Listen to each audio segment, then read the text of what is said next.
Hello everyone, welcome back to my channel infinity love. तो कैसे हैं आप सब? आई होप आप सब ठीक होंगे, स्वस्थ होंगे, मस्त होंगे और मेरी स्टोरी लाइन को भी इंजॉय कर रहे होंगे। तो आज यहाँ पे मैं तड़प के नेक्स्ट पार्ट के साथ आई हूँ। लेकिन उससे पहले अगर कोई मेरे चैनल पे न्यू विजिट कर रहा है तो प्लीज़ मेरे चैनल को सब्सक्राइब कर लीजिए।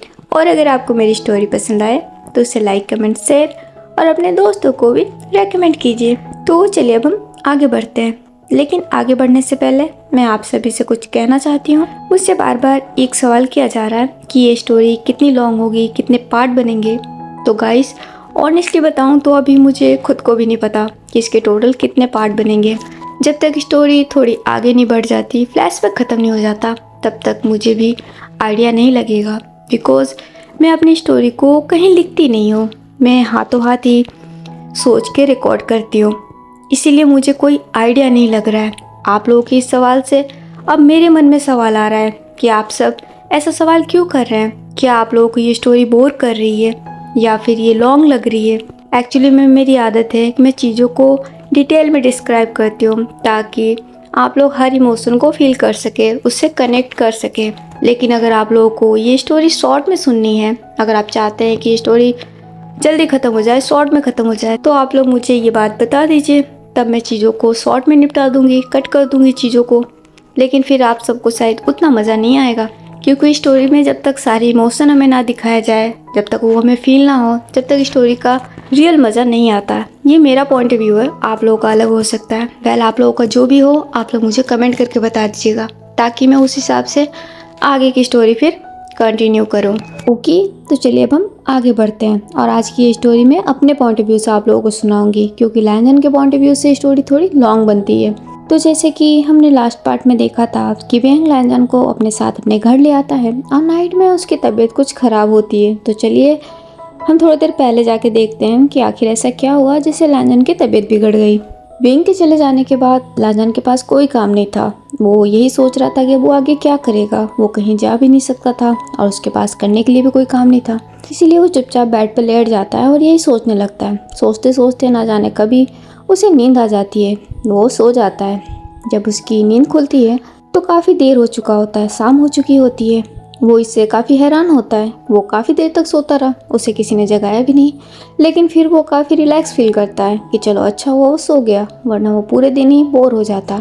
लेकिन अभी फ़िलहाल उसे वॉशरूम यूज़ करने की बहुत ज़रूरत है। उसे नेचर कॉल आया हुआ होता है। अब वो थोड़ा परेशान हो जाता है कि वो कैसे जाए। वो रॉबिन को आवाज़ देता है 2 बार, लेकिन रॉबिन शायद उसकी आवाज़ नहीं सुनता। इसीलिए लैंजन खुद से जाने की कोशिश करता है। वो अपने लेफ्ट पैर को पहले नीचे रखता है क्योंकि उसके राइट पैर में ही मोच आई हुई होती है। वो उठ के खड़ा हो जाता है, लेकिन जैसे ही वो एक स्टेप आगे लेने की कोशिश करता है तभी उसका बैलेंस बिगड़ जाता है और वो गिरने लगता है। तभी वहाँ पे कोई आके उसे होल्ड कर लेता है और वो जोर से चिल्लाते हुए कहता है, रॉबिन। लैंजन उसकी तरफ देखता है। ये वही पर्सन होता है और वो भी काफ़ी घबराया हुआ दिख रहा होता है और कहता है, ये तुम क्या कर रहे हो? तुम्हें डॉक्टर ने मना किया था। लैंजन थोड़ा घबरा जाता है और कहता है, वो मुझे वॉशरूम यूज करना था। तभी वहाँ पे रॉबिन आता है और बोलता है, यस सर। ये पर्सन बहुत गुस्से में होता है, उसकी तरफ देखता है और बोलता है, मैंने तुम्हें क्या काम दिया था? तुम एक काम भी ठीक से नहीं कर पाए। रॉबिन बहुत डर जाता है और बोलता है, सॉरी सर, मैंने आवाज़ नहीं सुना, मैं डिनर तैयार कर रहा था। ये सुनते ही इस पर्सन को और गुस्सा आ जाता है और कहता है, मुझे इसकी वजह बिल्कुल पसंद नहीं है और मुझे तुम्हारी कोई ज़रूरत नहीं है, तुम जा सकते हो। ये सुन के रॉबिन बेचारा बहुत शॉक्ड हो जाता है और माफ़ी मांगने लगता है। ये देख के लैंजन को उस पर दया आ जाती है और वो बोलता है, सर प्लीज़, इसमें रॉबिन की कोई गलती नहीं है, मैंने उसे आवाज़ नहीं दिया। रॉबिन ने मेरा बहुत अच्छा ख्याल रखा है पूरे दिन, प्लीज़ उसे नौकरी से मत निकालिए। ये सुनते ही रॉबिन लैंजन की तरफ देखता है और बोलता है, यस सर प्लीज़, मुझसे गलती हो गई, नेक्स्ट टाइम मैं ऐसी गलती नहीं करूँगा। ये पर्सन अब लैंजन की तरफ देखता है और बोलता है, तुम्हें वॉशरूम यूज़ करना, चलो मैं तुम्हारी मदद करता हूँ। वो इतना बोल के लैंजन को गोद में उठा लेता है। लैंजन अभी थोड़ा घबराया हुआ होता है, लेकिन वो अंदर ही अंदर ये सोच रहा होता है कि इसने इसे फिर से क्यों गोद में उठा लिया। वो उसे ले जाके वॉशरूम में खड़ा करता है और खुद उसी के पास खड़ा हो जाता है। वो अपना हाथ लैंजन के कमर में डाल देता है ताकि लैंजन को सपोर्ट मिले। लैंजन बेचारा अब सोच में पड़ जाता है, क्या ये यहीं खड़ा रहेगा? और अगर ये यहाँ खड़ा रहा तो वो अपना काम कैसे करेगा? उसे बहुत शर्म आने लगती है। वो कुछ भी रिएक्ट नहीं कर पा रहा होता है। ये बात ये समझ जाता है और कहता है, डोंट वरी, मैं तुम्हारी तरफ नहीं देखूंगा, मैं अपनी आंखें बंद रखूंगा। लैनजान मन में सोचता है, उससे क्या ही हो जाएगा, मुझे फिर भी उतनी ही शर्म आने वाली है, मैं ये कैसे कर पाऊंगा, लेकिन मुझे ये करना भी होगा क्योंकि मैं खुद को अब कंट्रोल नहीं कर पा रहा हूँ। जैसे तैसे लैनजान अपना काम फ्री करता है। फिर उसके बाद से वो अपने आप को थोड़ा फ्रेशन अप भी करता है। फ्रेशन अप हो जाने के बाद ये पर्सन फिर से लैनजान को ले जाके बेड पे बिठाता है और बोलता है, तुमने डिनर किया? लैनजान, जिसने अपनी नज़रें झुका रखी होती है क्योंकि अभी वो हिम्मत ही नहीं कर पा रहा होता है इस पर्सन से अपनी नज़रें मिलाने की, वो ना में सर हिला देता है।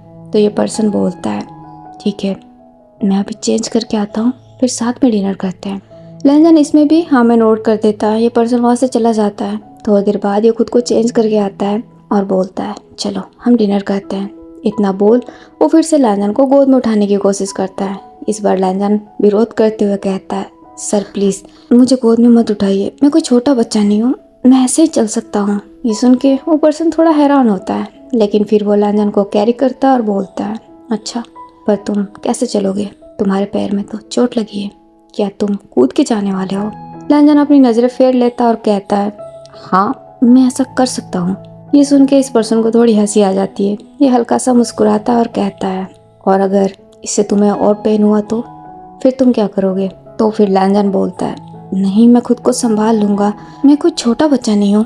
तो पर्सन बोलता है, अच्छा तो तुम अपने आप को बड़ा समझते हो, कितने साल के हो तुम? लैनजान बहुत ही प्राउडली बोलता है, यस सर मैं बड़ा हूँ, मैं आज पूरे 17 साल का हो गया हूँ। ये सुन के इसे हंसी आ जाती है। वो ले जाके अब लैनजान को डाइनिंग चेयर पे बिठाता है, खुद बैठता है और बोलता है, तो तुम्हें लगता है 17 साल के लड़के बड़े होते हैं? लैनजान भी हाँ में नोट कर देता है। तो ये पर्सन बोलता है, नहीं 17 साल के लड़के भी बच्चे ही कहलाते हैं। ये सुन के लैनजान को थोड़ा बुरा लगता है और वो कहता है, इसका मतलब तो आप भी बच्चे हुए?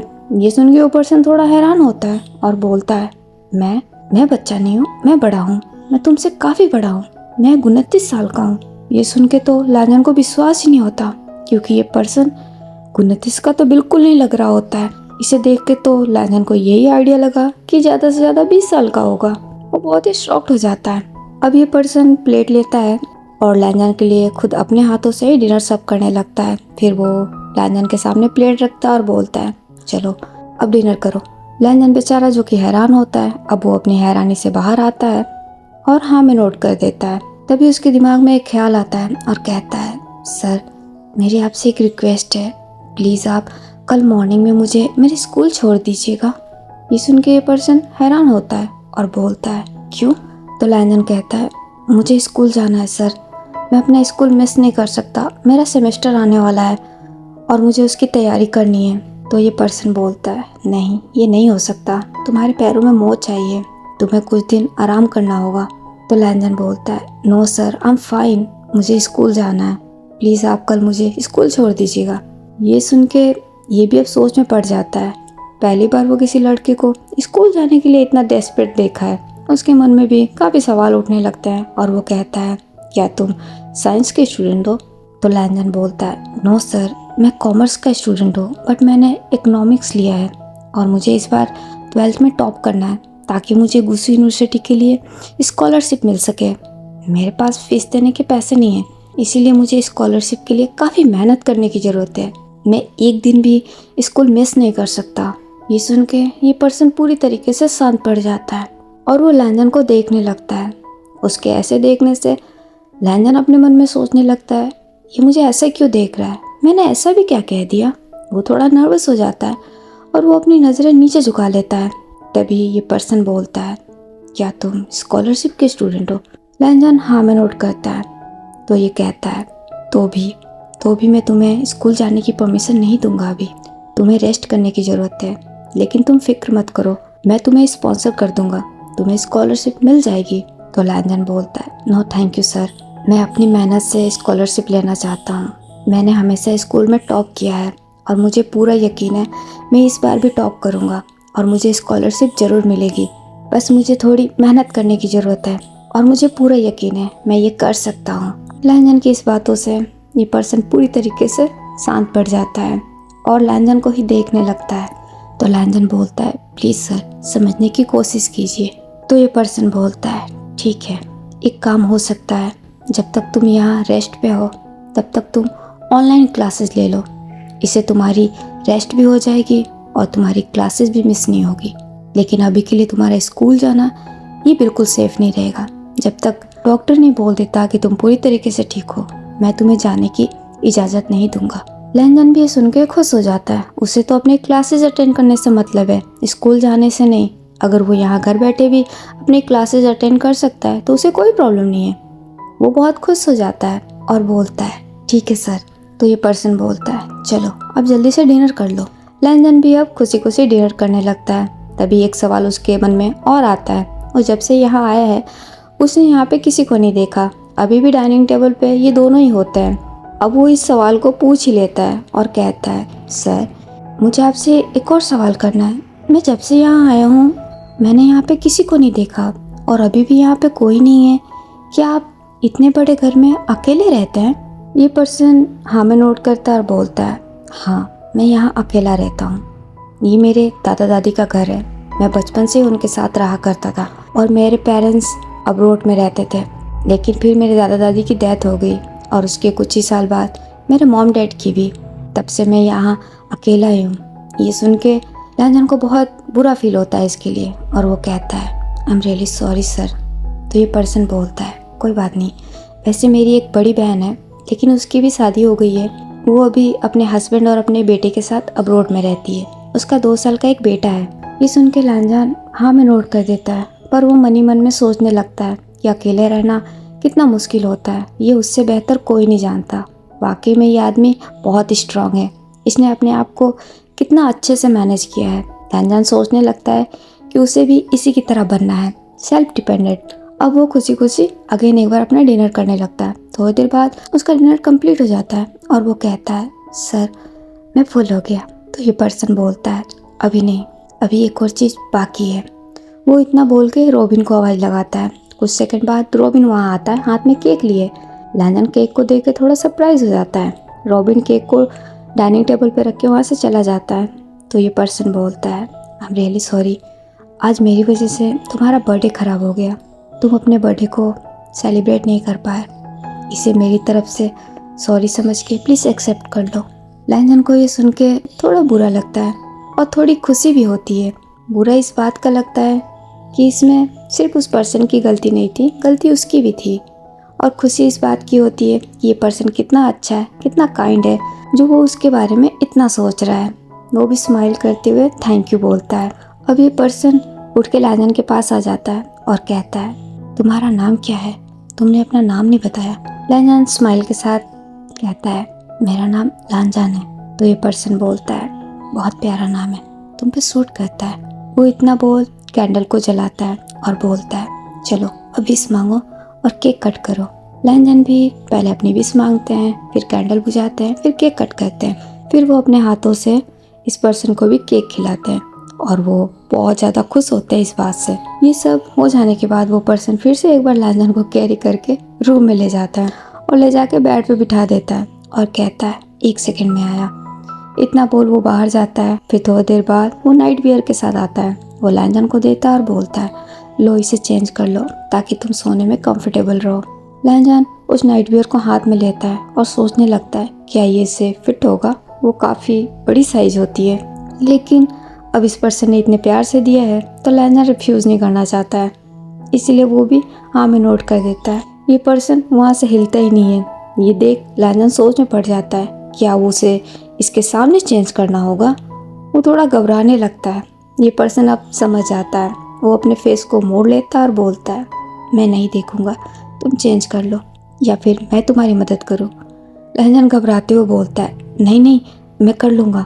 ये पर्सन स्माइल करते हुए अपने फेस को टर्न कर लेता है। लैंजन अपने आप को चेंज कर लेता है। तो ये पर्सन बोलता है, अब सो जाओ। लैंजन मन में सोचने लगता है, पूरा दिन तो मैंने सो के निकाला है, अब फिर से सोऊं? मुझे तो अब बिल्कुल नींद नहीं आने वाली है। लेकिन वो ये बात इसे नहीं बता सकता। वो हाँ में नोट कर देता है। ये पर्सन उसके पास आता है, लैंजन को बेड पे लिटाता है। जब वो लैंजन को बेड पे लिटा रहा होता है तो उसका फेस लैंजन के फेस के बहुत करीब होता है, जिससे हमारे लैंजन की दिल की धड़कनें बढ़ जाती है। लैंजन घबराने लगता है कि कहीं उसकी हार्ट बीट ये पर्सन ना सुन ले। उसे बहुत शर्म आने लगती है। वो जल्दी से अपनी आंखें बंद कर लेता है। ये पर्सन अब लैंजन को ब्लैंकेट से कवर करता है। फिर वो लाइट ऑफ करने के लिए जाता है तो लैंजन बोलता है, नहीं सर, लाइट रहने दीजिए, मुझे अंधेरा पसंद नहीं है।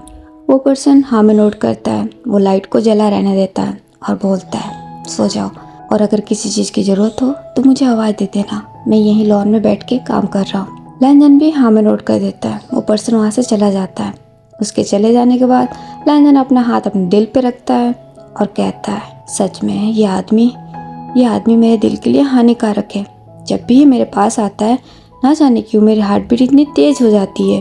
मुझे तो डर लगने लगा था कहीं अगर ये सुन लेता तो, पर ये मेरे साथ क्यों हो रहा है। लेकिन जो भी कहो, मुझे बहुत अच्छा लग रहा है। आखिर इन सब का मतलब क्या है, मेरी तो कुछ समझ में नहीं आ रहा है। फिर उसके आंखों के सामने वो सीन घूमने लगता है जब वो उसके फेस के इतने करीब था, वॉशरूम का सीन। और ये सब याद करके लैंजन को बहुत ज़्यादा शर्म आने लगती है। वो अपने हाथों से अपना फेस कवर कर लेता है और मन में बोलता है, गॉड, ये सब क्या है, क्यों है, मुझे इतनी शर्म क्यों आ रही है, मेरी हार्ट बीट क्यों बढ़ रही है। मैं बिना देखे ही बता सकता हूँ कि अभी मेरा फेस पूरा रेड चेरी में बदल गया होगा। अगर मुझे इस हाल में सीजू और सीजी ने देख लिया तो क्या सोचेंगे मेरे बारे में। वो यही सोच के स्माइल करते हुए अपनी आंखों को बंद कर लेता है। थोड़ी देर बाद अचानक से उसे मिट्टी की स्मेल आने लगती है, जिससे वो अपनी आंखें खोलता है। उसकी नज़र सीधा विंडो पे जाती है। विंडो ओपन होता है। वो देखता है बाहर बारिश हो रही है। बारिश की बूंदें उसके रूम में आ रही है। ये देख के वो घबरा जाता है। वो जल्दी से उठ के बैठ जाता है। उसका चेस्ट बहुत हैवी होने लगता है। उसके हाथ पैर ठंडे पड़ने लगते हैं। उसे काफ़ी बेचैनी होने लगती है। तभी जोर से बिजली कड़कती है, जिससे लैंजन के माथे पे पसीना आ जाता है। उसके पूरे बॉडी वाइब्रेट होने लगती है। उसे अब सांस लेने में भी दिक्कत महसूस होती है। वो जल्दी से अपने ब्लैंकेट को हक कर लेता है। वो कुछ कहने की कोशिश करता है, लेकिन उसकी आवाज़ उसके गले में अटक गई होती है। वो बोल नहीं पा रहा होता है। बिजली एक बार फिर से चमकती है। ये देख के लैंजन और डर जाता है। उसका पूरा फेस पसीने से स्वेटी हो जाता है। वो अपने हाथों से अपने कानों को ढक लेता है, कस के अपनी आंखों को बंद करता है और फिर से बोलने की ट्राई करता है। बहुत कोशिश के बाद वो टूटी हुई लफ्ज़ों में एक शब्द बोल पाता है, ग्रैंडमा। फिर वो अगेन एक बार बोलता है, यान अंकल, सिजुई, सीजिए। वो एक एक करके सबका नाम लेता है। उसे अभी किसी की ज़रूरत है जो उसके पास हो सके, उसे संभाल सके। अब वो बहुत ही ज़्यादा तड़पने लगता है। उसका सर बहुत बुरी तरीके से घूमने लगता है। वो एक बार फिर से कोशिश करता है और इस बार वो थोड़ा ज़ोर से चिल्लाता है और कहता है, सिजुई। अब उसकी वॉइस बाहर बैठे उस पर्सन के कानों में जाती है। वो जल्दी से उठ के खड़ा होता है और लैंजन के रूम में एंटर करता है तो देखता है लैंजन की हालत बहुत बुरी होती है। उसने अपने कानों को ढक रखा होता है। उसने अपनी आंखों को भी बंद कर रखा होता है। ये देख के ये पर्सन भी बहुत घबरा जाता है। ये जल्दी से उसके पास आता है और बोलता है, लैंजन, क्या हुआ तुम्हें। इसकी वॉइस सुन के लैंजन अपनी आंखें खोलता है। वो बारिश की तरफ पॉइंट आउट करता है और कहता है, बारिश। इस पर्सन को कुछ समझ में नहीं आता। ये बहुत घबरा जाता है और बोलता है, क्या हुआ लैंजन, मुझे बताओ। लैंजन उस पर्सन के शर्ट को बहुत टाइटली पकड़ लेता है और अपना सर उसके चेस्ट में छुपाने की कोशिश करता है। उस पर्सन को कुछ भी समझ नहीं आता है ये क्या हो रहा है। वो लैंजन के बाइसेप को पकड़ता है और बोलता है, क्या हुआ तुम्हें, तुम ठीक हो। लैंजन अब अपनी आंखें बंद कर लेता है। वो बेहोश हो जाता है। ये देख के ये पर्सन बहुत घबरा जाता है। इसे कुछ समझ में नहीं आता ये क्या हुआ। वो लैंजन को जगाने की कोशिश करता है, लेकिन लैंजन अपनी आंखें नहीं खोलता।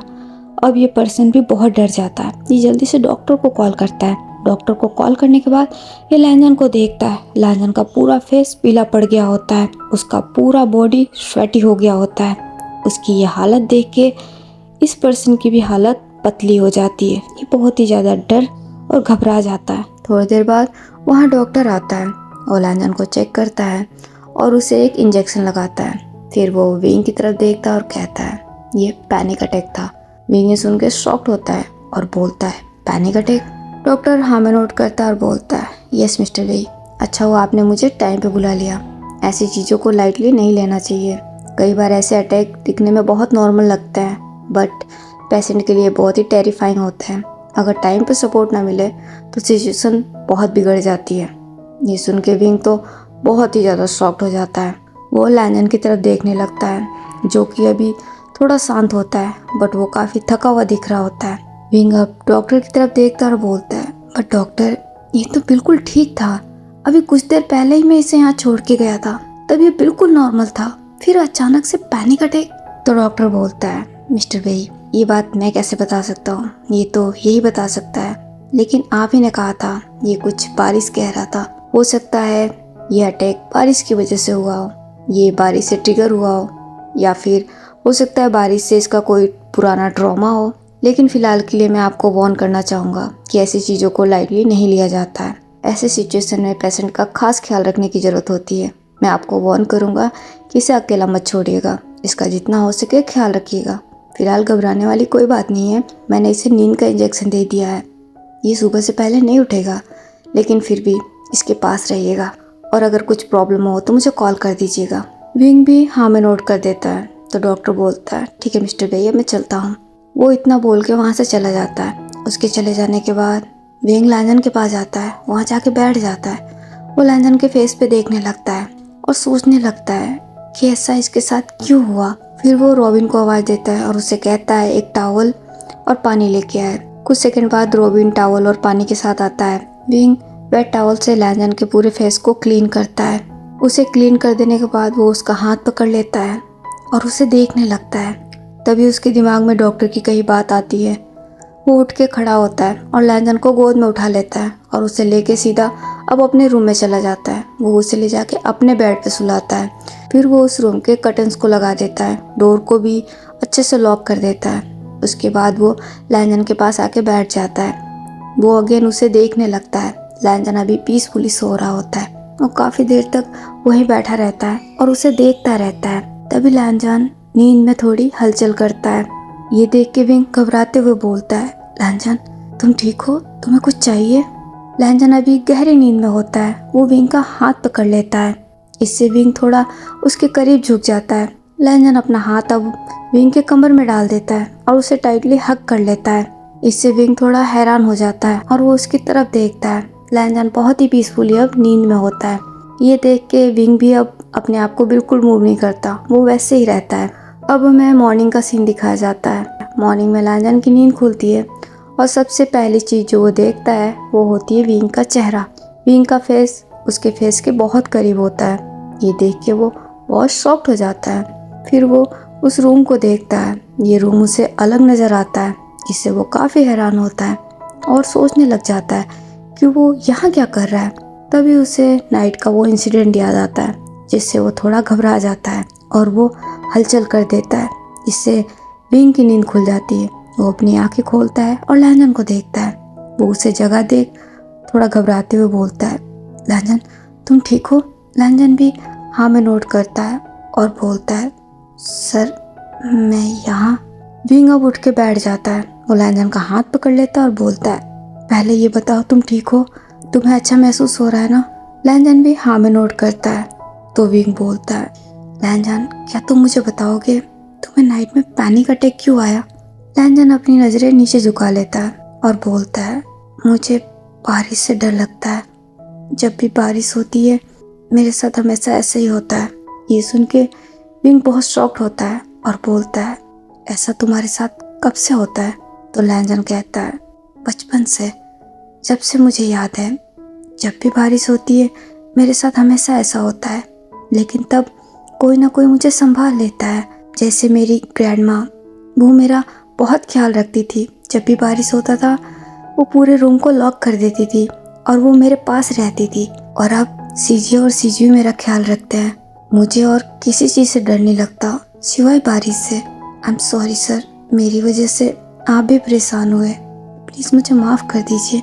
ये सुन के विंग को बहुत बुरा लगता है और वो कहता है, नहीं, तुम्हें माफ़ी मांगने की कोई ज़रूरत नहीं है, मुझे तुम्हारी फिक्र हो रही है, तुम ठीक हो ना? लैंजन अब विंग की तरफ देखता है और एक प्यारी सी स्माइल के साथ बोलता है, यस सर, मैं बिल्कुल ठीक हूँ। और मैं काफ़ी फ्रेश भी फील कर रहा हूँ। ये सुन के विंग को थोड़ा सा रिलीफ मिलता है। बेचारा विंग पूरी नाइट नहीं सोया, वो पूरी नाइट जगह लैंजन को ही देख रहा था। विंग अब उठ के खड़ा हो जाता है और बोलता है, ठीक है तुम यहीं रुको, मैं अभी आता हूँ। वो अपने आप को फ्रेशन अप करने चला जाता है। फिर वो फ्रेश होके आता है और फिर लैंजन को लेके वॉशरूम में जाता है। लैंजन भी फ्रेश हो जाता है तो विंग बोलता है, अब तुम्हें शावर लेने की ज़रूरत है। ये सुन के लैंजन थोड़ा हैरान हो जाता है क्योंकि उसे पता है शावर लेने में भी यही पर्सन उसकी मदद करने वाला है और ये चीज़ लैंजन के लिए बहुत शर्मनाक होने वाली है। वो इसके लिए तो बिल्कुल रेडी नहीं है। वो मना करते हुए कहता है, नहीं सर, मुझे शावर नहीं लेना है, मैं बिल्कुल ठीक हूँ। विंग समझ जाता है और कहता है, डोंट वरी, इस बार मैं तुम्हारे पास नहीं रहूँगा, आई प्रॉमिस। वो इतना बोल के रूम में आता है, वहाँ से एक स्टूल लेता है और उसे ले जाके शावर के नीचे रख देता है। फिर वो लैंजन को ले जाता है और उस स्टूल पे बिठा देता है और बोलता है, अब मैं यहाँ से जा रहा हूँ, तुम शावर ले लो। जब तुम शावर ले लो तो मुझे आवाज़ देना, ठीक है? लैंजन भी हाँ में नोट कर देता है। विंग अब वॉशरूम से बाहर आ जाता है। लैंजन अब शावर ले लेता है। शावर ले लेने के बाद विंग उसे अगेन रूम में लेके आता है, उसे बेड पे बिठाता है और बोलता है, अब तुम यहाँ बैठो, मैं शावर लेके आता हूँ, फिर दोनों साथ में ब्रेकफास्ट करेंगे, ओके? लैंजन भी हाँ में नोट कर देता है। अब विंग शावर लेने के लिए चला जाता है। थोड़ी देर बाद वो भी शावर लेके आता है, बट वो टॉवल में आता है और आके मिरर के सामने खुद को रेडी करने लगता है। उसे ऐसा देख के हमारा लैंजन बहुत हैरान होता है। बेचारा एक पल के लिए तो अपनी नज़रें नहीं हटा पा रहा होता है, लेकिन बाद में उसका पूरा फेस रेड हो जाता है। उसके दिल की धड़कनें एक बार फिर से बढ़ जाती है और उसे बहुत शर्म आने लगती है। बेचारा अब अपनी नज़रें चुरा लेता है। विंग अपने आप को ड्रेसअप करता है। फिर वो लैंजन के पास आता है और बोलता है, चलो अब ब्रेकफास्ट करते हैं। वो इतना बोल फिर से लैंजन को लेके डाइनिंग टेबल पे जाता है। दोनों ब्रेकफास्ट करने लगते हैं। तभी लैंजन बोलता है, सर अब मुझे मेरे भाई को बताना होगा, क्या मुझे फ़ोन देंगे, मुझे उसे कॉल करना है। विंग भी हाँ में नोट कर देता है और कहता है, ठीक है, लेकिन पहले ब्रेकफास्ट कर लो, उसके बाद। लैंजन भी हाँ में नोट करता है। वो अपना ब्रेकफास्ट कंप्लीट करता है। उसके बाद से विंग के फ़ोन से वो सिजुई को फ़ोन करता है और उसे एक एड्रेस पे बुलाता है। 1 घंटे बाद सिजुई और म्यान विंग के घर आते हैं। वो लैंजन को ऐसी हालत में देख के बहुत ही ज़्यादा शॉक्ड हो जाते हैं। सिजुई लैंजन के पास जाता है और बोलता है, लैंजन ये सब क्या है, तुमने मुझसे झूठ बोला, तुमने मुझे क्यों नहीं बताया? लैंजन एक चिकी सी स्माइल करता है और बोलता है, सॉरी सिजुई, अगर मैं तुम्हें बता देता तो तुम स्कूल छोड़ के मेरे पास आ जाते, जो कि मैं बिल्कुल नहीं चाहता था। लेकिन तुम बिल्कुल मत घबराओ, मैं ठीक हूँ, देखो मुझे। सिजुई को अब गुस्सा आ जाता है और वो कहता है, स्टूपिड, तुम खुद को ठीक बोल रहे हो, तुम बिल्कुल ठीक नहीं हो, तुम्हें इतनी चोट आई है और तुमने मुझे बताना भी जरूर नहीं समझा, तुम किसी अनजान के साथ उसके घर आ गए। विंग वहीं खड़ा होता है और ये सुन के वो काफी हैरान भी होता है। इससे हमारा लैंजन भी हैरान होता है और बोलता है, सिजुई ऐसा नहीं बोलते, सर बहुत अच्छे हैं, उनकी गलती भी नहीं थी, लेकिन उसके बावजूद वो मुझे हॉस्पिटल लेके गए, उसके बाद अपने साथ वो मुझे अपने घर लेके आए, उन्होंने मेरा बहुत ख्याल भी रखा है। सिजुई अब घूर के विंग की तरफ देखता है, फिर वो लैंजन को देखता है और बोलता है, जो भी हो, लेकिन तुम्हें ये बात मुझे बतानी चाहिए थी, तुम्हें ऐसे यहाँ नहीं आना चाहिए था। अब म्यान आगे आती है और बोलती है, सिजुई चुप हो जाओ। वो लैंजन के सर पे हाथ रखती है और बोलती है, लैंजन तुम ठीक हो ना? लैंजन भी स्माइल के साथ हाँ में नोट करता है और कहता है, हाँ सिजुई मैं बिल्कुल ठीक हूँ। म्यान थोड़ी परेशान दिखती है तो लैंजन बोलता है, क्या हुआ सिजुई, आप मुझे परेशान दिख रही है? तो म्यान बोलती है, लैंजन आज तुम्हें मेरे साथ चलना था और तुम्हें चोट आई है, तो फिर तुम कैसे चलोगे? ये सुन के लैंजन को याद आता है और बोलता है, ओह शिट, मैं तो भूल ही गया था। तो म्यान बोलती है, कोई बात नहीं लैंजन, तुम्हें जाने की कोई ज़रूरत नहीं है, मैं भी नहीं जाऊंगी, चलो हम घर चलते हैं। तो लैंजन बोलता है, नो सिजुई आप जाएंगी, आपका वहाँ जाना बहुत ज़रूरी है, आज कोर्ट की हेयरिंग है और आप इसे मिस बिल्कुल नहीं कर सकती। आप एक काम कीजिए, आप सिजुई के साथ जाइए। तो म्यान बोलती है, पर लैंजन मैं तुम्हें अकेला नहीं छोड़ सकती, और वो भी इस हालत में। तो लैंजन बोलता है, मैं बिल्कुल ठीक हूँ सिजुई, आप जाइए। अब विंग आगे आता है और बोलता है, सॉरी, मुझे बीच में इंटरफेयर नहीं करना चाहिए, लेकिन आपको लैंजन की फ़िक्र करने की कोई ज़रूरत नहीं है। अगर आपको कोई काम है, आप कहीं जाना चाहती हैं, तो आप जा सकती हैं। मैं इसका ख्याल रखूँगा। वैसे भी ये मेरी रिस्पॉन्सिबिलिटी है, मेरी वजह से उसे चोट आई है। म्यान म्यान अब विंग की तरफ देखती है और बोलती है, एक्चुअली मुझे गाँव जाना है, वहाँ पे प्रॉपर्टी का एक केस चल रहा है, उसी की हेयरिंग है। मैं लैंजन को भी अपने साथ ले जाना चाहती हूँ, पर ऐसी हालत में मैं उसे नहीं ले जा सकती और उसे यहाँ अकेला छोड़ना भी मुझे ठीक नहीं लग रहा है। विंग एक जेंटल स्माइल करता और बोलता है, डोंट वरी, मैं ख्याल रखूँगा, आप जाइए। म्यान म्यान अब थोड़ी सोच में पड़ जाती है, क्या उससे लैंजन को यहाँ किसी अजनबी के साथ छोड़ना चाहिए या नहीं। ये चीज़ विंग समझ जाता है और बोलता है, विश्वास रखिए, मैं इसका ख्याल रखूँगा। म्यान म्यान लैंजन की तरफ देखती है। लैंजन हाँ में नोट करता है तो म्यान म्यान बोलती है, थैंक यू, मैं 2 दिन में आ जाऊँगी, फिर मैं लैंजन को अपने साथ लेके जाऊँगी। विंग भी स्माइल करता है और बोलता है, नो प्रॉब्लम, आपको जितना टाइम चाहिए आप ले लीजिए। तो सीजी बोलता है, बट सीजी, हम लैंजन को यहाँ कैसे छोड़ सकते हैं, हम तो इन्हें ठीक से जानते भी नहीं हैं और इन्हीं की वजह से हमारे लैंजन को चोट लगी है। वो इतना बोल के घूर के विंग को देखता है तो म्यान म्यान बोलती है, सीजी ऐसा नहीं बोलते हैं। सीजी अब अगर लैंजन के पास जाता है और बोलता है, लैंजन क्या सच में तुम यहाँ रहोगे? तो लैंजन बोलता है, सीजी तुम देख रहे हो ना, मेरे पैरों में मोच आई है, मैं चलना चाहता हूँ बट मैं चल नहीं सकता। अगर तुम चाहते हो कि मैं ऐसी हालत में तुम्हारे साथ चलूँ तो ठीक है, मैं चलने को तैयार हूँ, मुझे कोई प्रॉब्लम नहीं है। ये सुन के सीजी पहले थोड़ा शांत पड़ जाता है और बोलता है, नहीं, तुम ऐसी हालत में नहीं चल सकते। ठीक है, तुम अपना ख्याल रखना, मैं जल्दी से आ जाऊँगा और फिर मैं तुम्हें अपने साथ ले जाऊँगा। लैंजन भी स्माइल के साथ हाँ में नोट कर देता है। अब म्यान म्यान उसके पास आती है और बोलती है, लैंजन अपना ख्याल रखना, मैं जल्दी आ जाऊँगी, ठीक है। लैंजन स्माइल के साथ हाँ कर देता है तो म्यान म्यान बोलती है, चलो सीजी। सीजी लैंजन को देखने लगता है, उसका बिल्कुल मन नहीं होता है वो उसे यहाँ छोड़ के जाए, पर उसे अपनी बहन के साथ भी जाना होता है, इसीलिए वो ना चाहते हुए भी लैंजन को बाय करता है और अपनी बहन के साथ जाने लगता है। फिर वो विंग के पास आता है, रुकता है और बोलता है, मेरे दोस्त का अच्छे से ख्याल रखना, मैं जल्दी ही आऊँगा उसे लेने। विंग भी हाँ में नोट कर देता है। म्यान म्यान अब सीजी का हाथ पकड़ लेती है और उसे खींचते हुए वहाँ से लेके जाती है। उसके चले जाने के बाद विंग लैंजन के पास आता है और बोलता है, ये तुम्हारा दोस्त था? लैंजन भी स्माइल के साथ हाँ में नोट करता है तो विंग बोलता है, लगता है ये तुम्हारे लिए काफ़ी प्रोटेक्टिव है। लैंजन भी ये सुन के हंसने लग जाता है और कहता है, बिल्कुल सही समझे, सीजी मेरा बहुत ख्याल रखता है, हम दोनों बेस्ट फ्रेंड हैं। तभी विंग का सेल फोन रिंग करने लगता है। वो उसे देखता है, कॉल अटेंड करता है और कहता है, थोड़ी देर के लिए पोस्टपोन कर दो, मुझे आने में थोड़ा टाइम लगेगा। वो इतना बोल के कॉल रख देता है तो लैंजन बोलता है, सर आपको जाना चाहिए, आपको मेरी फिक्र करने की कोई ज़रूरत नहीं है, मैं बिल्कुल ठीक हूँ। तो विंग बोलता है, नहीं, इसकी कोई ज़रूरत नहीं है, ये काम तुम्हारी हेल्थ से ज़्यादा इम्पोर्टेंट नहीं है।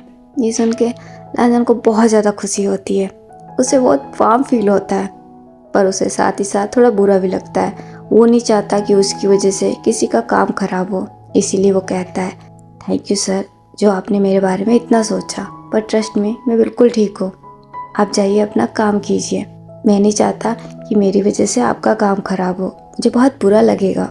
ये सुन के विंग सोच में पड़ जाता है। वो अब लैंजन को अकेला नहीं छोड़ना चाहता, क्योंकि रात में उसने लैंजन की जो हालत देखी थी उससे वो काफ़ी डरा हुआ होता है।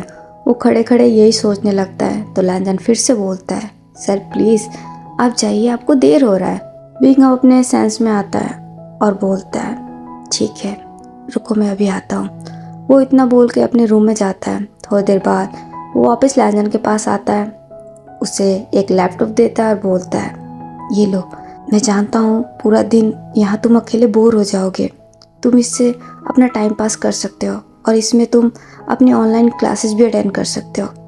मैं जल्द से जल्द आने की कोशिश करूँगा और अगर किसी भी चीज़ की ज़रूरत हो तो तुम डायरेक्टली मुझे कॉल करोगे, ठीक है। लैंजन भी स्माइल के साथ हाँ में नोट कर देता है और कहता है, यस सर। विंग भी एक छोटी सी स्माइल करता है और फिर वो वहाँ से चला जाता है। उसके चले जाने के बाद लैंजन अपनी ऑनलाइन क्लासेस लेने लगता है। नाइट में विंग घर आता है। वो लैंजन के लिए कुछ सामान लेके आया होता है, उसके पहनने के लिए कुछ कपड़े और उसके चलने के लिए वॉकर, क्योंकि उसे फील हुआ है कि लैंजन बिल्कुल कंफर्टेबल नहीं होता है जब विंग उसे कैरी करता है। वो सीधा लैंजन के पास जाता है, देखता है लैंजन स्टडी कर रहा होता है। ये देख के वो कुछ सेकंड के लिए वहीं रुक जाता है। वो लैंजन के डेडिकेशन को देख के काफ़ी इम्प्रेस होता है। फिर वो स्माइल करते हुए लैंजन के पास जाता है और बोलता है, कैसे हो लैंजन? लैंजन विंग को देखता है और बोलता है, आप आ गए सर? मैं बिल्कुल ठीक हूँ। विंग स्माइल करता है और कहता है, ये तुम क्या कर रहे हो? तो लैंजन बोलता है, वो मैंने कुछ नोट्स तैयार किए हैं। तो विंग बोलता है, अच्छा, ये मैं तुम्हारे लिए कुछ सामान लेके आया हूँ। लैंजन इससे थोड़ा हैरान होता है और बोलता है, मेरे लिए? तो विंग बोलता है, हाँ, अब तुम्हें पहनने के लिए कुछ कपड़े तो चाहिए। मेरे कपड़े तो तुम्हें फिट नहीं होंगे, इसीलिए मैं तुम्हारे पहनने के लिए कुछ कपड़े लेके आया हूँ, और ये वॉकर भी, इसकी मदद से तुम अब चल सकते हो। लैंजन इससे बहुत खुश होता है और वो उससे थैंक यू बोलता है। तो विंग बोलता है, अच्छा ठीक है, मैं अभी चेंज करके आता हूँ, फिर डिनर करते हैं। लैंजन हाँ में नोट कर देता है। विंग वहाँ से चला जाता है। थोड़ी देर बाद वो अपने आप को फ्रेशन अप करके चेंज करके वापस आता है। फिर ये दोनों मिलकर डिनर करते हैं। डिनर करने के बाद विंग लैंजन को लेके अपने रूम में चला जाता है। वो लैंजन को अपने बेड पे सुलाता है और खुद काउच पे सो जाता है, क्योंकि आज कोई बारिश नहीं होती है। 2 दिनों तक लैंजन विंग के साथ रहता है और विंग लैंजन का बहुत ख्याल रखता है। 2 दिन बाद शिजू आ जाता है लैंजन को लेने के लिए, वो भी विंग के एब्सेंस में। लैंजन को बहुत बुरा फील हो रहा है कि वो लास्ट टाइम विंग को बाय भी नहीं बोल सकता। वो शिजू से बोलता भी है कि शाम तक रुक जाओ, सर के आ जाने के बाद चलेंगे। बट शिजू, जो कि बहुत जिद्दी होता है, वो उसकी एक नहीं सुनता। वो रॉबिन को बोलता है कि अपने बॉस को बोल देना, और वो लैंजन को लेके घर चला जाता है। वो 1 दिन तक अपने घर पे रेस्ट करता है। अब उसके पैर का मोच ठीक हो गया होता है, अब उसे कोई पेन नहीं हो रहा होता है और उसे अब चलने में भी कोई दिक्कत नहीं हो रही होती है। इसीलिए नेक्स्ट डे वो अपने स्कूल जाता है। वो जैसे ही स्कूल में एंटर करता है तभी देखता है एक लड़का एक लड़की को परेशान कर रहा होता है। ये देख के उसे बहुत गुस्सा आ जाता है। सीधा वो उस लड़के के पास पहुंचता है और कहता है, वैन चाओ, तुम नहीं सुधरोगे, है ना? वो लड़का लैंजन की तरफ देखता है और बोलता है, लो, आ ही गए तुम। मैं सोच ही रहा था कि हमारे स्कूल का हीरो कहाँ है। तो लैंजन बोलता है, वैन चाओ, मैं लास्ट वार्निंग दे रहा हूँ, सुधर जाओ, जाने दो इसे। वैन चाओ उस लड़की का हाथ छोड़ देता है और बोलता है, ठीक है, लो, मान ली तुम्हारी बात, छोड़ दिया इसे, जाओ यहाँ से तुम। वो लड़की लैंजन को थैंक यू बोल के जल्दी से वहाँ से निकल जाती है। लैंजन भी अब वहाँ से जाने लगता है। वैंचा उसका हाथ पकड़ लेता और बोलता है, अब तुम कहाँ चले? तुम्हारे कहने पे मैंने उसे तो छोड़ दिया, लेकिन अब मैं तुम्हें नहीं छोड़ूंगा। इससे लैंजन को गुस्सा आ जाता है और वो बोलता है, वैंचाओ, मेरा हाथ छोड़ो। वैंचाओ स्माइल करते हुए लैंजन के पास आता है और कहता है, सॉरी लैंजन, मैं ऐसा नहीं कर सकता। तुमने मेरा अच्छा खासा मूड स्पॉइल कर दिया है, अब तुम्हें ही मेरा मूड बनाना होगा। वैसे भी उस लड़की में कुछ खास बात नहीं थी, उससे अच्छे तो तुम हो। उससे क्या, इस स्कूल की हर लड़की से कहीं ज्यादा अच्छे हो तुम। मैं तुम्हारे खातिर यहाँ की हर लड़की को छोड़ सकता हूँ। वो इतना बोल के ब्लिंक करता है। लैंजन को बहुत ज्यादा गुस्सा आ जाता है। तभी वहाँ पे कोई आता है और आके वैंचाओ का हाथ पकड़ लेता है। वैंचाओ उसकी तरफ देखता है और बोलता है, अब तुम्हारी ही कमी थी, रोजी। वहाँ पे एक लड़की खड़ी होती है। वो अब लैंजन का हाथ छुड़ाती है और बोलती है, तुम्हें क्या रेस्टिकेट होना है? वैंचाओ रोजी से अपना हाथ छुड़ाता है और बोलता है, रोजी, आज तुम मुझे बता ही दो, तुम्हारी प्रॉब्लम क्या है? जब भी मैं लैंजन से बात करने की कोशिश करता हूँ, ना जाने तुम कहाँ से आ जाती हो। तुम्हें लैंजन की कुछ ज्यादा ही फिक्र नहीं है? मुझे तो ऐसा लगता है कहीं तुम भी मेरी तरह लैंजन को पसंद तो नहीं करती। ये सुन के उस लड़की को गुस्सा आ जाता है और वो कहती है, आउट। वैंचाओ हैरानी से उसे देखने लगता है। रोजी एक बार फिर से रिपीट करती है, वैंचाओ, आई सेड आउट। वैंचाओ गुस्से में ही दांत पीसता हुआ वहां से चला जाता है। उसके चले जाने के बाद रोजी लैंजन की तरफ देखती है और बोलती है, लैंजन, इतने दिनों से तुम कहाँ थे? लैंजन स्माइल करता है और बोलता है, वो मेरा एक छोटा सा एक्सीडेंट हो गया था। रोजी बहुत घबरा जाती है और कहती है, क्या? अब कैसे हो तुम? तो लैंजन बोलता है, रोजी रिलैक्स, मैं बिल्कुल ठीक हूँ, बस छोटी सी मोच आई थी। तो रोजी बोलती है, सच में तुम ठीक हो ना? लैंजन भी हाँ में नोट कर देता है। तभी क्लास की बेल बज जाती है। तो रोजी कहती है, चलो क्लास में चलते हैं। लैंजन भी हाँ में नोट करके रोजी के साथ अपनी क्लास में चला जाता है। स्कूल फिनिश होने के बाद लैंजन और सिजुई साथ साथ घर जा रहे होते हैं। लैंजन थोड़ा खोया खोया होता है। तो सिजुई बोलता है, लैंजन क्या हुआ है तुम्हें, क्या सोच रहे हो? तो लैंजन बोलता है, सिजुई मुझे लगता है मैंने गलत किया, एटलीस्ट मुझे सर को बता के आना चाहिए था, मैंने उन्हें बाय भी नहीं किया, ये ठीक नहीं है। उन्होंने मेरा इतने अच्छे से ख्याल रखा था, उन्हें एक थैंक यू बोलना तो बनता था। ये सुन के सिजुई रुक जाता है और बोलता है, लैंजन तुम्हें हो क्या गया है, तुम्हें उस अंकल की इतनी फिक्र क्यों हो रही है? वैसे भी उसने तुम पे कोई एहसान नहीं किया है, तुम्हें चोट उसी की वजह से लगी थी, तो उसका फर्ज बनता था तुम्हारा ख्याल रखना, अब इतना मत सोचो।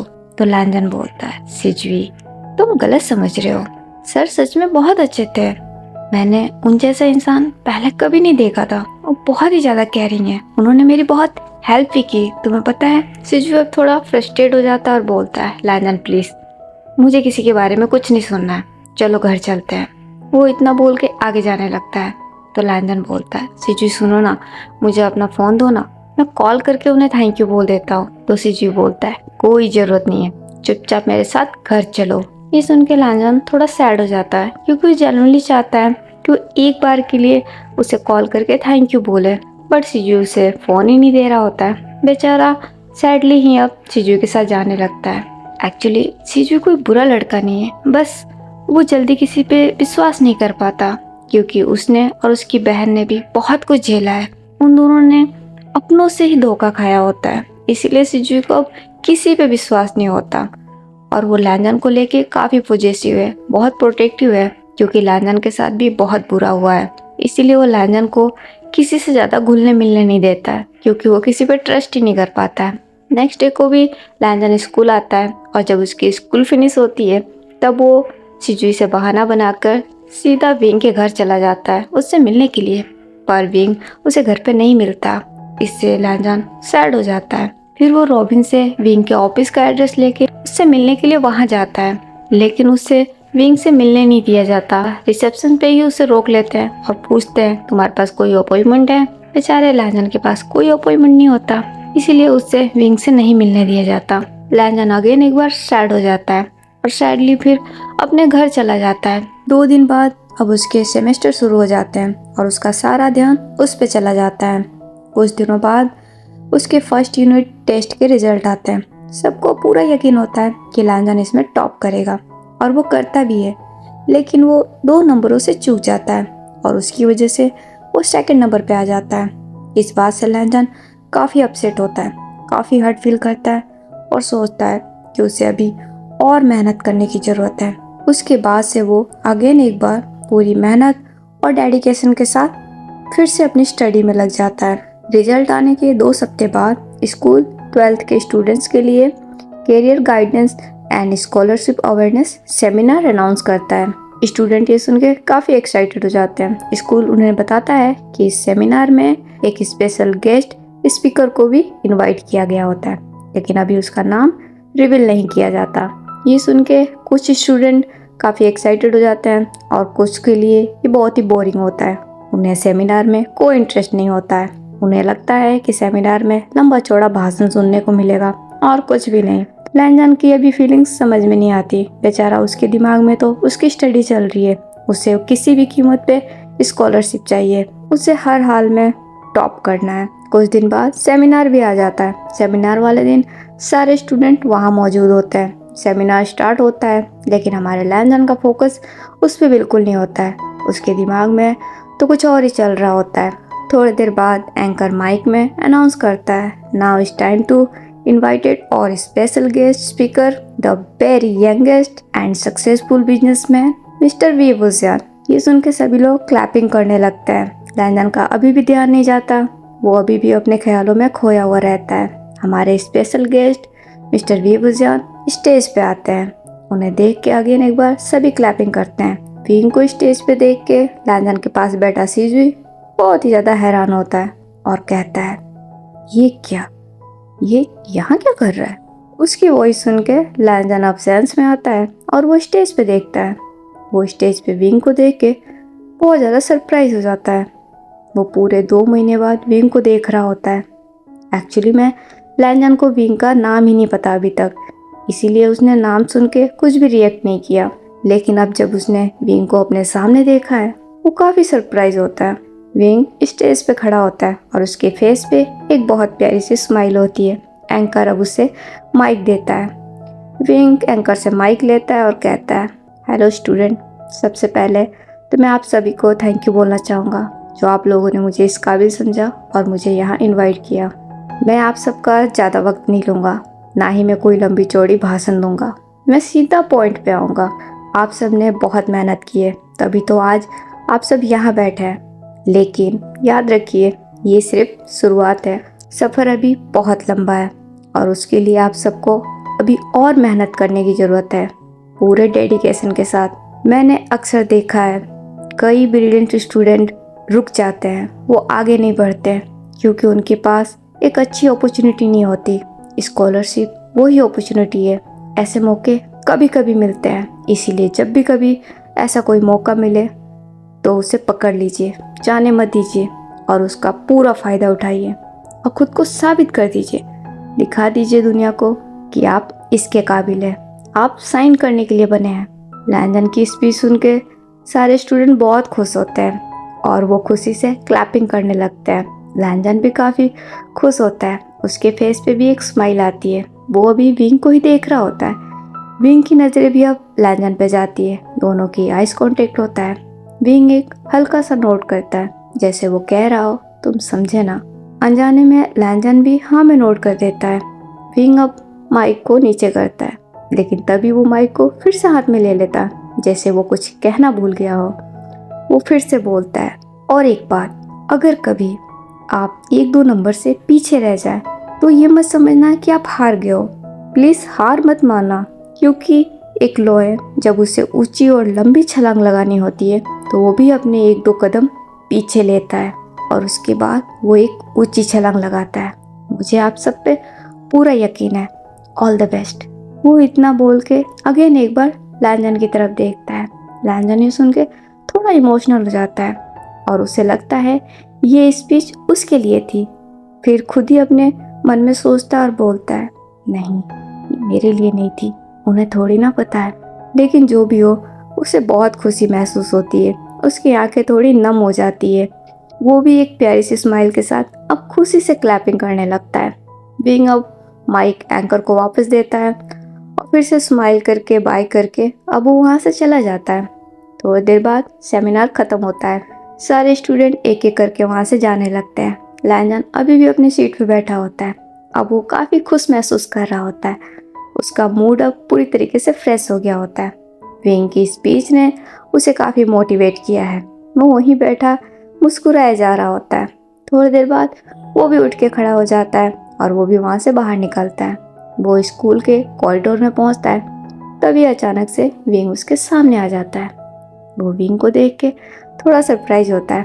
विंग उसके पास आता है, स्माइल करते हुए कहता है, हेलो लैंजन, कैसे हो? लैंजन भी एक प्यारी सी स्माइल के साथ कहता है, हेलो सर, मैं बिल्कुल ठीक हूँ, आप कैसे हैं? तो विंग बोलता है, तुम्हारा फर्स्ट यूनिट टेस्ट कैसा गया? ये सुन के लैंजन की स्माइल फेड हो जाती है और वो बोलता है, अच्छा था, लेकिन मैं 2 नंबरों से चूक गया। मुझे लगता है कि मुझे अभी और मेहनत करने की ज़रूरत है। एक्चुअली मुझे अब ऐसा लग रहा है कि मेरी थ्योरी अच्छी है, मैं प्रैक्टिकल में वीक हूँ। तो विंग बोलता है, कोई बात नहीं लैंजन, होता है कभी कभी। स्टडी में कई बार अप्स एंड डाउन आते हैं और ये हमारे लिए एक सीख होती है।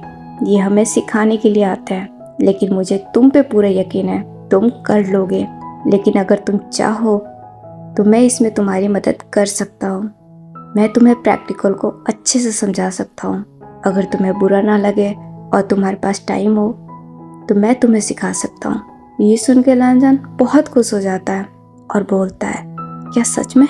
विंग हाँ में नोट करता है और कहता है, हाँ, मैं वीकेंड पे तुम्हें सिखा सकता हूँ अगर तुम चाहो तो।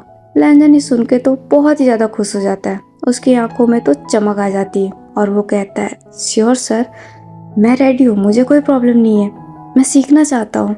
विंग ये सुन के स्माइल करता है और बोलता है, ठीक है, इस वीकेंड मेरी एक छोटी सी मीटिंग है, मैं उसे कंप्लीट करके तुम्हें कॉल कर दूंगा। एक काम करो, तुम मुझे अपना नंबर दे दो। ये सुन के लैंजन की स्माइल अगेन एक बार फेड हो जाती है और वो कहता है, सॉरी सर, मेरे पास मोबाइल फ़ोन नहीं है, आप सीजुई के नंबर पर कॉल कर दीजिएगा। विंग भी हाँ में नोट करता है और कहता है, ठीक है, लेकिन मेरी एक शर्त है।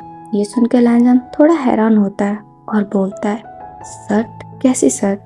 तो विंग बोलता है, मैं मानता हूँ मैं तुमसे काफ़ी बड़ा हूँ, लेकिन फिर भी मुझे ये अच्छा नहीं लगता तुम मुझे सर कह के बुलाते हो। तुम मुझे मेरे नाम से बुला सकते हो या फिर तुम मुझे गगा कह के बुला सकते हो। ये सुन के लैंजन थोड़ा सोच में पड़ जाता है और बोलता है, पर सर, मैं आपको आपके नाम से कैसे बुला सकता हूँ? तो विंग बोलता है, तो ठीक है, तुम मुझे गगा कह के बुला लो, मुझे अच्छा लगेगा। ये सर सुनना थोड़ा अजीब है, ऐसा लगता है कि मैं बूढ़ा हूँ। लैंजन ये सुन के हंसने लग जाता है और बोलता है, ठीक है सर, तो आज से मैं आपको वी गगा कह के बुलाऊंगा, ये ठीक है? विंग थोड़ा रुकता है और बोलता है, वी गगा। लैंजन भी स्माइल के साथ हाँ में नोट करता है। तो विंग बोलता है, नो प्रॉब्लम, ठीक है, तो अभी मैं चलता हूँ, वीकेंड पे मिलते हैं। लैंजन भी स्माइल के साथ हाँ में नोट कर देता है। विंग अब वहाँ से चला जाता है। उसके चले जाने के थोड़ी देर बाद सीजू लैंजन के पास आता है और बोलता है, लैंजन कहाँ थे तुम? तुम्हें पता है मैं तुम्हें हर जगह ढूंढ रहा था। लैंजन स्माइल करता है और बोलता है, मैं भी कब से तुम्हें ही ढूंढ रहा हूँ, तुम कहाँ थे? तो सीजू बोलता है, मैं तुम्हें ढूंढ रहा था। फिर वो अपना हाथ लैंजन के शोल्डर पे रखता है और बोलता है, वैसे लैंजन, मेरी समझ में नहीं आ रहा ये इन स्कूल वालों ने उस अंकल को यहाँ क्यों बुलाया था। ये सुन के लैंजन थोड़ा चिढ़ के सीजुई को देखता है और बोलता है, सीजुई, तुम्हारी प्रॉब्लम क्या है, तुम ऐसे क्यों बोलते हो? सीजुई स्माइल करता है और बोलता है, क्या अब मैंने ऐसा भी क्या कह दिया, मैं तो बस पूछ रहा था कि स्कूल वालों ने उस अंकल को यहाँ स्पेशल गेस्ट के तौर पे क्यों इनवाइट किया, उसमें ऐसी भी क्या खास बात है। तो लैंजन बोलता है, सीजुई, तुम अच्छे से जानते हो, जब आप तुम्हें पता है सर एक बहुत बड़े बिजनेसमैन है, वो भी इतने कम एज के, तो जाहिर सी बात है सभी लोग उन्हें स्पेशल गेस्ट के तौर पे इनवाइट करेंगे। और तुमने सुना नहीं उन्होंने कितना अच्छा स्पीच दिया, उनकी स्पीच सुन के तो मैं काफ़ी मोटिवेट फील कर रहा हूँ। अब देखना, अब मैं पक्का टॉप करूँगा। ये सुन के सिजुई थोड़ा चिढ़ जाता है और बोलता है, हाँ हाँ ठीक है, लेकिन मैं तुम्हें एडवाइस दूंगा, उससे जितना हो सके दूर ही रहो। ना जाने क्यों मुझे उससे काफ़ी नेगेटिव वाइब आ रही है, मुझे वो ठीक नहीं लगता। ये सुन के लैंजन थोड़ा हैरान हो जाता है और बोलता है, सिजुई, तुम भी ना? तो सीजू बोलता है, अच्छा तुम यहीं रुको, मैं थोड़ी देर से आता हूँ, कहीं जाना मत। वो इतना बोल के वहाँ से दौड़ जाता है। लैंजन भी अब अपने क्लासरूम की तरफ चला जाता है। कुछ देर बाद लैंजन के पास एक आदमी आता है और कहता है, लैंजन तुम्हारा नाम है? लैंजन उसकी तरफ देखता है, वो हाँ में सर हिलाता है और बोलता है, हाँ क्यों? वो आदमी उसे एक बॉक्स देता है और बोलता है, ये तुम्हारे लिए बेज सर ने भिजवाया है। लैंजन ये सुन के थोड़ा हैरान होता है और वो उस बॉक्स की तरफ देखता है और बोलता है, ये क्या है? तो वो आदमी बोलता है, मुझे नहीं पता। वो इतना बोल के वो बॉक्स लैंजन को दे देता है और वो वहाँ से चला जाता है। लैंजन उस बॉक्स को देखता है और सोचने लगता है, ये क्या है? फिर वो उसे खोल के देखता है, उसके अंदर एक मोबाइल फ़ोन होता है। वो ये देख के काफ़ी हैरान होता है। वो उसे हाथ में लेता है और बोलता है, सर ने मेरे लिए मोबाइल फ़ोन क्यों भेजा है? तभी उस मोबाइल में रिंग बजने लगती है। वो थोड़ा घबरा जाता है। वो देखता है एक नंबर से कॉल आ रहा है। वो कॉल अटेंड करता है तो उधर से विंग बोलता है, हेलो लैंजन, मैं बोल रहा हूँ। लैंजन पहचान जाता है और बोलता है, सर आप?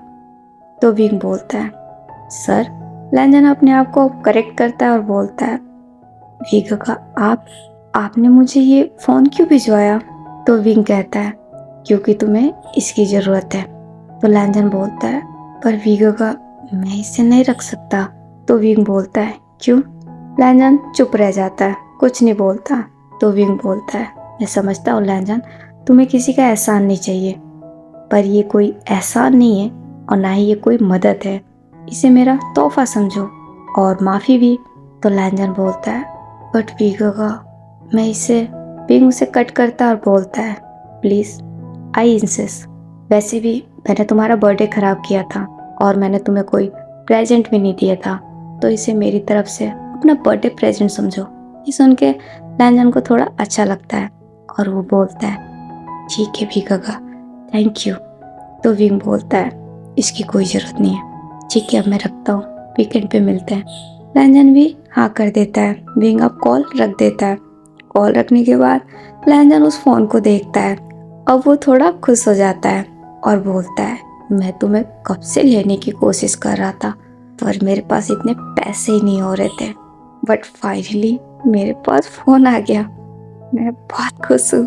थैंक यू वीगगा, थैंक यू सो मच, आप सच में बहुत अच्छे हैं। वो इतना बोल के उस मोबाइल फ़ोन को किस कर लेता है एक्साइटमेंट में। फिर उसके बाद वो उस फ़ोन को वापस उसी बॉक्स में रख देता है और वो उसे अपने बैग में डाल देता है। फिर स्माइल करता हुआ खुशी खुशी वहाँ से सिजुई के पास चला जाता है। फिर वो सिजुई को लेके अपने घर के लिए निकल जाता है। नाइट में लैंजन अपने स्टडी टेबल पे बैठा होता है और वो अपनी डायरी लिख रहा होता है। आज वो विंग से दोबारा मिलके बहुत खुश होता है और वो अपनी यही बातें अपनी डायरी को बता रहा होता है। वो अपनी सारी दिन की बातें डायरी में लिख देता है। फिर एक स्माइल करता है, अपनी डायरी को बंद करता है और अपने मोबाइल को हाथ में लेता है। तभी सिजुई उसके पास आता है। वो लैंजन के हाथ में मोबाइल देख के बड़ा हैरान होता है और बोलता है, लैंजन तुम्हारे पास ये मोबाइल फ़ोन कहाँ से आया?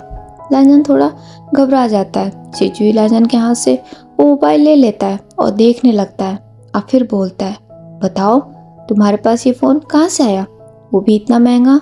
लैंजन थोड़ा नर्वस हो जाता है और बोलता है, वो ये मुझे सर ने गिफ्ट किया है।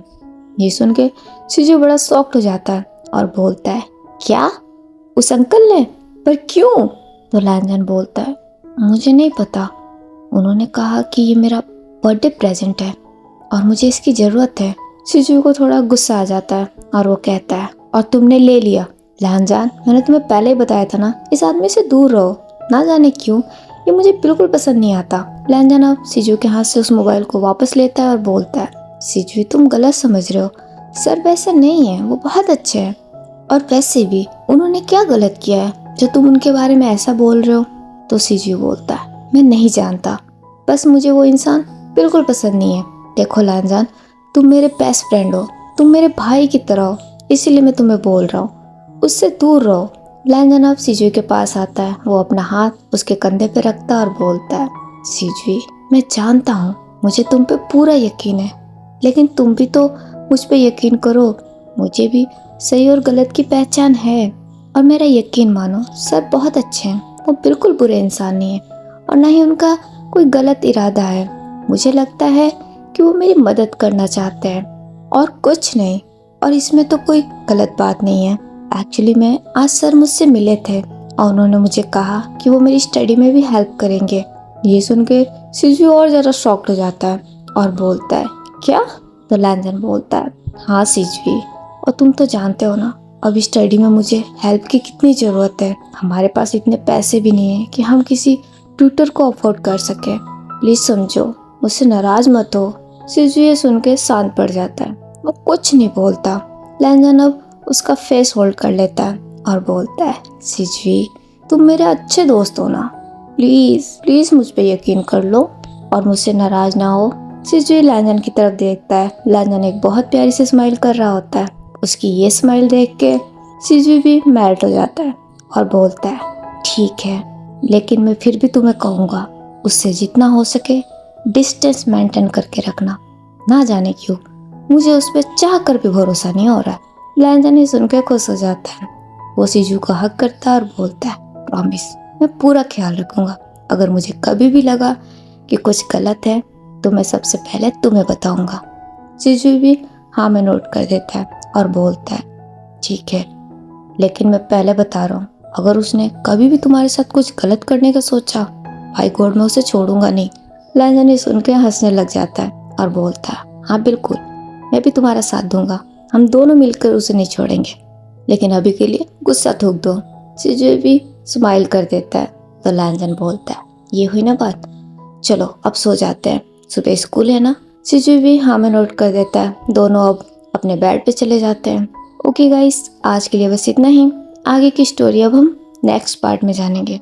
आज का ये पार्ट आप लोगों को कैसा लगा है प्लीज़ मुझे कमेंट करके ज़रूर बताइएगा। और अगर आप लोगों को पसंद आया हो तो मेरे इस वीडियो को लाइक, कमेंट, शेयर और मेरे चैनल को सब्सक्राइब करना बिल्कुल मत भूलिएगा। तो फिलहाल के लिए तो मैं चलती हूँ, हम फिर मिलेंगे दर्द के नेक्स्ट पार्ट में। जब तक आप सब अपना ख्याल रखिए। Bye bye, take care.